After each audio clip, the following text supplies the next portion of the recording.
असम सरकार ने नया मुस्लिम विवाह कानून पारित किया है। इसके तहत राज्य में समुदाय के लोगों के सभी विवाहों और तलाकों का रजिस्ट्रेशन अनिवार्य कर दिया गया है। असम अनिवार्य मुस्लिम विवाह और तलाक पंजीकरण विधेयक 2024 का मकसद बाल विवाह पर रोक लगाना, दोनों पक्षों में सहमति सुनिश्चित करना, महिलाओं के अधिकारों की रक्षा करना और बहुविवाह पर रोक लगाना है। मुस्लिम विवाहों के पंजीकरण के इस नए कानून के तहत अब काजियों या मुस्लिम स्कॉलरों को विवाहों का पंजीकरण करने की जरूरत नहीं होगी, जबकि पुराने कानून के तहत ये अनिवार्य था। बेसिक पॉइंट ये है ये जो मेनली जो निकाह का बाद है वो निकाह as per Islamic law board का हिसाब से होगा, उसमें कोई प्रॉब्लम है नहीं। उसमें खाली एक नया ऐड हो गया है जो आप लोग काजी से निकाह कर सकेगा, लेकिन काजी रजिस्टर नहीं कर सकेगा।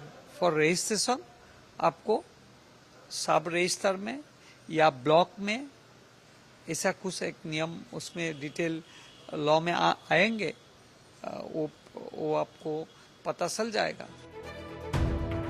सभी मुस्लिम विवाह और तलाक असम मुस्लिम विवाह और तलाक पंजीकरण अधिनियम 1935 के तहत रजिस्टर्ड किए गए थे। इस पुराने कानून ने राज्य सरकार के अथॉराइज्ड काजियों को विवाह और तलाक रजिस्टर करने की इजाजत दी थी। नए विधेयक के तहत मुस्लिम विवाह का रजिस्ट्रेशन तभी हो सकेगा जब शादी के वक्त महिला की उम्र कम से कम 18 साल और पुरुष की उम्र कम से कम 21 साल हो। इसके अलावा शादी में दोनों पक्षों की सहमति होनी भी जरूरी है।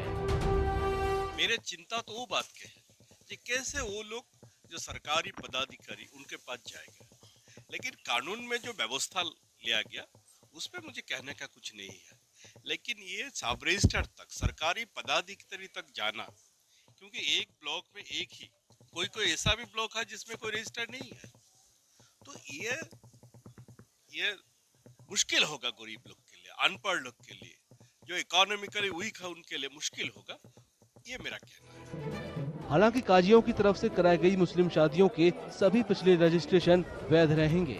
नया कानून केवल कानून के दायरे में आने वाली नई शादियों पर लागू होगा। नया कानून रजिस्ट्रार को बाल विवाह के खिलाफ रिपोर्ट करने का अधिकार देता है।